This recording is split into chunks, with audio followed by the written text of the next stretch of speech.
குட்டீஸ், எல்லாரும் கதை கேட்க ரெடியா? இன்னைக்கு கதையோட தலைப்பு தேவனுடைய சாயலில்.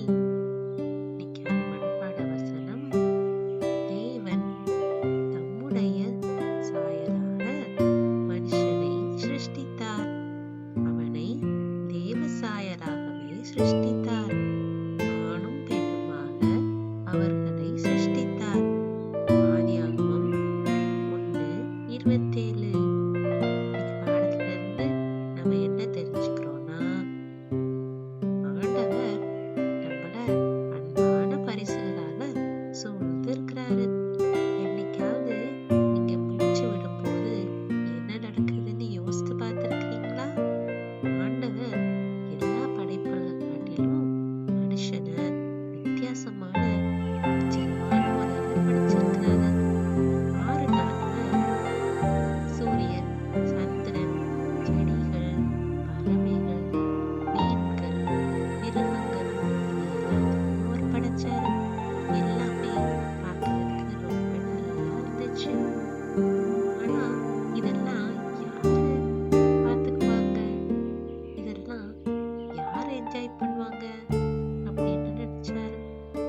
இப்போ மனுஷங்களை படைக்கிறதுக்கு நேரம் வந்துருச்சு.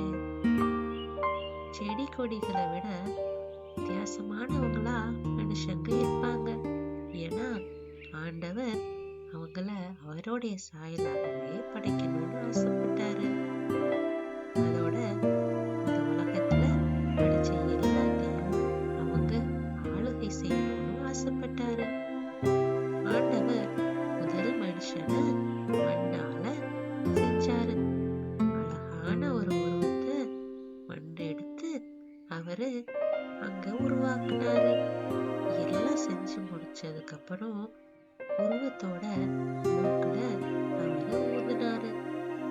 மனுஷன் மூச்சு விட்டு ஒரு உயிரோட எழுந்து நின்னான். கண்ணை திறந்து பார்த்தா அவனை சுத்திலும் அழகான காரியங்கள் இருந்துச்சு. ரொம்ப சந்தோஷமா அந்த மனுஷன் ஆண்டவரை பார்த்து அழகா சிரிச்சான். ஆண்டவரும் அந்த மனுஷனை பார்த்து அவருக்கு ஆதாம்னு பேர் வச்சாரு.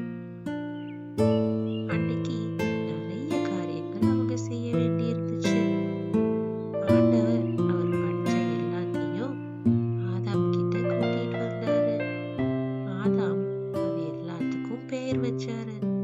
ஒவ்வொரு மிருகமும் வித்தியாசமா இருக்கிறத பார்த்து ஆதாம் ரசிச்சாரு. எல்லா படைப்புகளுக்கும் பேர் வச்சதுக்கு அப்புறம் ஆதாம் ஏதோ யோசனையில இருந்த மாதிரி இருந்துச்சு. எல்லாமே ஜோடி ஜோடியா அன்பை பகிர்ந்துக்கிறதுக்கு இருந்துச்சு. ஆனா ஆதாம் மட்டும் தனியா இருந்தாரு. ஆண்டவர் இதை பார்த்துட்டு மனுஷன் தனியா இருக்கிறது நல்லதில்ல, அவனுக்கு ஒரு ஏற்ற துணைய நான் உண்டு பண்ணுவேன் அப்படின்னு சொன்னாரு. இந்த தடவை ஆதாம ஒரு ஆழ்ந்த தூக்கத்துக்குள்ள அனுப்புனாரு. அந்த சமயம் ஆதாமோட உடம்புல இருந்து ஒரு விலா எலும்பை எடுத்து அதுல ஒரு மனுஷிய உண்டு பண்ணினாரு. ஆதாம் கண் விழிச்சு பார்க்கும்போது ஆண்டவர் அந்த மனுஷிய ஆதாம் கிட்ட கூட்டிட்டு வந்தாரு. அந்த மனுஷிக்கு ஏவாள்னு பேர் வச்சாங்க.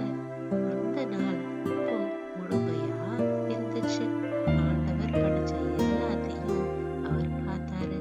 இப்போ ஆதாமையும் ஏவாளையும் படைச்சதுலயும் அவருக்கு ரொம்ப சந்தோஷம். இந்த உலகத்தை ஆண்டவர் நமக்காக படைச்சிருக்கிறாரு. இன்னைக்கும் நம்ம எல்லாரும் சந்தோஷமா இருக்கணும்னு அவர் ஆசைப்படுறாரு. நமக்காக அவர் படைச்ச இந்த உலகத்துக்காக நம்ம எல்லாரும் நன்றி சொல்லுவோமா? மறுபடியும் உங்களை அடுத்த வாரம் சந்திக்கிறேன். பாய்.